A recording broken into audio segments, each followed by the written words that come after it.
الف اللہ. ایک مرتبہ نوشیروان نے اپنے وزیر سے پوچھا، ایک مثالی حکمران میں کون کون سی صفات ہونی چاہیے؟ وزیر نے جواب دیا، غیروں کے لیے آگ، اپنوں کے لیے پانی، زمین کی طرح فیاض، آسمان کی طرح مربی، گھوڑے سے زیادہ تیز گوش، عقاب سے زیادہ تیز نگاہ، سیاروں کی طرح راست راؤ، کوے سے زیادہ محتاط اور شیر سے زیادہ بہادر ہونا ایک مثالی حکمران کے اوصاف ہیں۔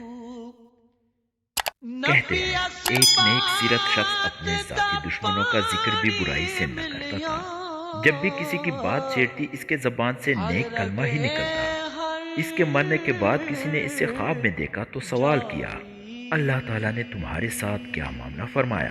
یہ سوال سن کر اس کے ہونٹوں پر مسکراہٹ آ گئی اور وہ بلبل کی طرح شیرین آواز میں بولا، دنیا میں اس بات سے بچتا تھا کہ میری زبان سے کسی کے بارے میں کوئی بری بات نہ نکلے۔ حساب کتاب کے فرشتے نے مجھ سے کوئی سخت سوال نہ کیا اور یوں میرا معاملہ بہت اچھا رہا۔